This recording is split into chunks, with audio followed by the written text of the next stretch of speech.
Yes, we are still moving to Portugal, just not as soon as originally planned. As we get close to the end of 2025, we cannot help but look back and feel amazed at everything this year has brought. It all began with a big adventure, a trip to Southeast Asia where we took the kids to visit 4 countries in just 2 weeks. We had no idea then that only a few months later we would make a choice that would completely change our lives. For a long time we'd dreamed about moving to the British countryside, more space, fresh air and a slower pace. So in March we finally took the leap and put our house up for sale. But when we started looking at countryside homes, reality hit hard. We realised that to afford our dream house in the UK, we'd have to work non-stop. And we asked ourselves, what is the point having a dream home if we're too busy working to enjoy it? That's when the idea of moving to Portugal came up. We imagined a life surrounded by nature, land and animals, but we also knew it might mean giving up on travelling as much as we love to. So we found our solution. We'd drive around Europe on the way to Portugal. And what a ride it's been. In just 2 months we drove around 15 countries, got stuck in Hungary for 26 days after breaking down, and even had our van broken into in Rome. But honestly, we wouldn't change a thing.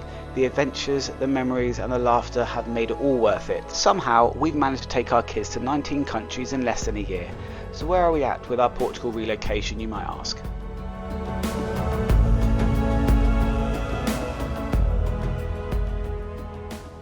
Hello. Hello. Let's start with some exciting news. So this has been holding us back and this is something we'd like to share. So what's been holding us back from moving to Portugal is the fact that we need to sell our house in the UK. Now, as of about 3 or 4 weeks ago, we have now sold it. Nearly. We're hoping to complete by the end of this year. No, we haven't changed our mind about moving to Portugal even after our 2 months travels around Europe. But there is also one rule that is in place that's made things a lot more complicated, and the fact that we want to return home for Christmas in the UK. So the plan was to renovate the house, ready to put it on the market, sell in the UK with a view to buy in Portugal. We quit our jobs. We thought we'll do a nice road trip down to the south of France, through Spain and then to Portugal. We were enjoying our travels a little bit too much, so we went as far as Hungary, down to Italy, Croatia. While we were there, we started questioning our plan because the house has taken longer to sell than we originally thought, and 8 to 9 months it still wasn't sold. We started reconsidering our plan. So soon after we started this process, we actually realised something, that until Philippa becomes a resident again back in Portugal, me being a husband only has the right to still stay in the Schengen area for 90 days out of 180. So at that point we realised we had a problem. Yeah. So it wasn't actually, originally I thought, he's my husband, he surely has the same rights as me. And it wasn't until I think maybe 3 or 4 days before we left the UK that I thought I would do some research and found out that that wasn't the case. So we were very close to breaking the rules without even knowing. I've now been in the Schengen area for 81 days.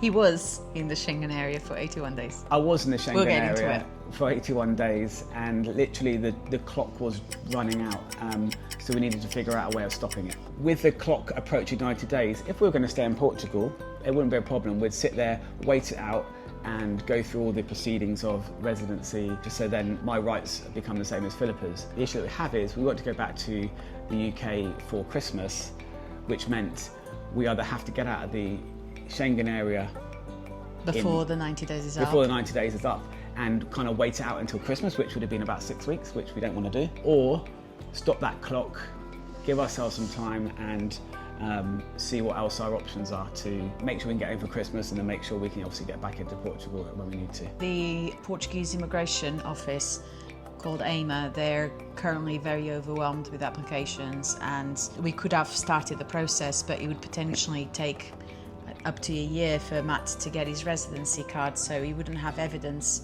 So even though he was not breaking the rules and he was allowed to be in the Schengen area, he wouldn't have evidence to show the French border control that was the case. And we just didn't want to any hassles, run any risks of him being stuck in the UK, having to fly back out to Portugal and me having to drive the van on my own. It was just too risky. That ultimately helped us make the decision to just stop that clock and make sure we're coming out of the Schengen area before the 90 days is up. Because we hadn't sold our place in the UK at that period of time, and we needed to in order to buy in Portugal, we decided to stop that clock.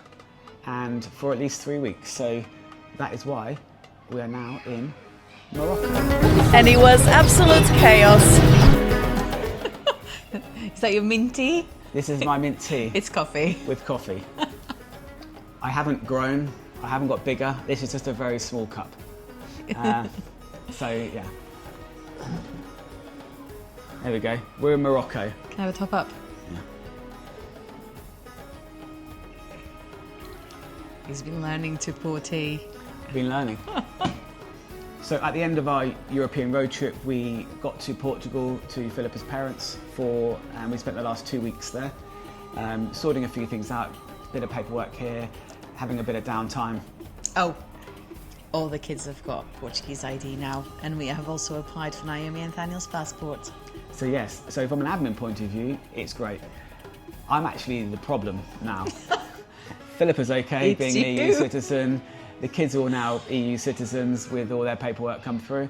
It's just me that's a problem. So yeah, so I'll take the blame on that one. The van is in the garage again. It needs some brake pads changing on it. We have done 7,500 miles in about 2 months, so it's How many been hours pure- was that? I think about 105 hours of driving. So it's been pretty intense. We decided to book a flight across to Morocco. It's actually only an hour and a half flight from Lisbon down to Marrakesh, which is really good. We kind of took off, and then before we realised we were landing again. It's a place we've never been to, so it's been awesome. So far we are spending 21 days here in Morocco. We're doing 9 days here and 12 days on the coast in Essaouira.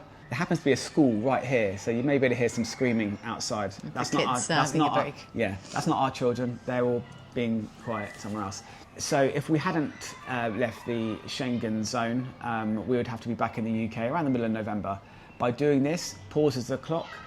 We spend 3 weeks out here in Morocco, full of culture, full of a lot of different noises, smells, experiences. It's been great so far. Great for Warm. the kids as well. It's warm, yes. So it's been around 30 degrees for the first few days here, and it's got a bit cooler, but that's good. But that pausing that clock for 3 weeks allows us, when we go back at the end of this month, to travel up via Portugal through to France and back to the UK in a more Christmassy spirit and a Christmassy time of the year. It also allows us to take care of the completion of the house sale, touch wood, everything goes okay. And actually, we may be completing before Christmas, which provides us with a bit of another headache, but It it's might fine. mean we're homeless when we get to the UK, Yes, or just after. but Hey, what- friends. if anyone has a spare 2 bedrooms for the 5 of us, 2 bedrooms. maybe that's taking the nick. Maybe just 1 big bedroom. Anywhere. Or we can split our children up, that's fine. Floor. That allows us to go back to the UK Without breaking any rules. without breaking any rules, and we can pass that border control without our hearts beating out of our chest thinking I'm going to get slapped wrist and told I can't come back, when the 4 other EU members of my family are able to happily come back. Yeah, and you could get a fine, or you could get banned from returning to the EU between 6 months and 2 years. Exactly. So that would completely ruin the plan. Exactly, and as much as we'd like to think people may see common sense because Philippa is a Portuguese citizen, the kids are all now Portuguese, and I'm technically following her down to Portugal, common sense doesn't always prevail. So we didn't want to risk that and get slapped with a fine, because I would probably have to move with my mum and dad. And At the Philippa- age of 50. And Philippa will then probably go to Portugal on her own without me. Now, going back to the Schengen 90 to 180 days rule, because of that rule, and because I'm still not a resident, once we come out of the UK, Matt won't be allowed back in until February. Well, maybe you'll have like 3 or 4 days allowance, but again, we could get to border control in France, and they could be like, where are you going for 4 days? Yeah. So we thought we would wait until February so that he has almost a brand new allowance. He'll be 80 odd days. And since we don't fancy spending the winter in a cold, empty house in the UK, or even homeless, having to beg friends to have us, I know that everyone would love to have us. Hopefully.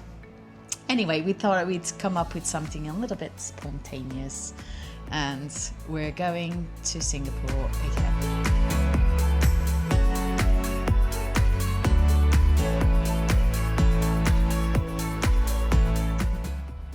So we've booked flights to go in the middle of January, soon after Christmas. We're going to take the children to see their dad again, so they'll have plenty of opportunities to spend time together. We don't know what we're going to do when we're there or where we're going to go yet, other than lots of family time. So we're going to have my husband and my ex-husband together.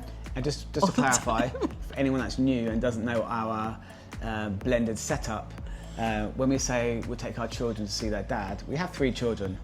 Naomi and Nathaniel, their dad lives in Singapore. Ella, who is one of my 3 children, she lives here with us. And I'm here in Morocco with her. Just so no one is confused with regards to, what's this guy? Who's this guy? Who is he? Wait, what? So yeah, we are going to spend a month with the ex-husband, and can't wait. I spent my honeymoon with him anyway, so it's all good. We got on well. He's a good lad. So happy days. Yeah, it'll be fun. It'll be really good, and we're escaping the cold again and spending a month in the heat. I'm so excited. So yeah, this was very spontaneous, and I think we made this decision about 2 days before we actually had agreed a property sale. We had made a decision and booked the flights, and it was a done deal. So had we known that we were going to find a buyer 2 days later, we wouldn't have done any of this. But at that period of time, because we hadn't found a buyer, and selling our house in England is a prerequisite to buying a house in Portugal, I personally didn't want to really go without that capital in the bank and have to start renting to spend the money that we would just technically be burning away. So if you've been following us because we were moving to Portugal and you were looking to follow that journey, we're sorry.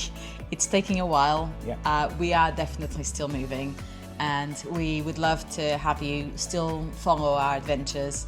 It's only a few more months. Exactly, it's only a little bit. Before, and actually now that we have sold the house, we've got buyer and there's a light at the end of the tunnel, we're really excited to start this move. So yes, I hope you're excited too, and I hope you'll follow the journey. If not, come back in February, come and check us out then and see if we've started moving by then. Yeah, I mean, in the meantime, we're going to be showing a lot more travel videos as well of our journeys. We've got this trip for 3 weeks, we've got the Asia trip, trips that we hadn't even planned on maybe a month and a bit ago. So yeah, we're looking forward to that, and we're looking forward to sharing that journey with you. So thank you very, very much for all the love and support that we've had since we've told people that we are leaving the UK and moving to Portugal, and the support we've had throughout our journey around Europe. It's been quite a wild ride. It's had its ups, it's definitely had its downs. It's been challenging. We have 3 children. It's a lot to deal with. Homeschooling. It's a change of scenery every few days, and no routine. Exactly. So we're not going to say it's been perfect. It hasn't, but it's been magical, and we've loved it, and we wouldn't change a thing, maybe except the car breaking down for 3 weeks, or our van being smashed broken into in Rome. And hopefully when we get back to Portugal, that window would have been fixed. And the van's ready for another adventure. Back up north to the UK. Back to the UK, and we're really looking forward to being back home for Christmas. But in the meantime, we will be releasing some content around Morocco, and we really, really hope you stay tuned. And again, please continue to give us your feedback. We really enjoy it, and let us know how you feel about our plans. Yeah. Are you upset that we're not moving to Portugal yet? Are you excited? Are you disappointed? Let us know. And we will be back in the UK for a while, so any of our friends watching this, let us know. If there's anyone wants to cook us a nice meal, put us up for the night. Just we in have case no pots and pans. Exactly. So this is what happens when you get rid of everything or put a few bits in storage. So we'll leave you to it now, and we'll see you in the next one. Thank you. Bye bye. Obrigada, beijinhos.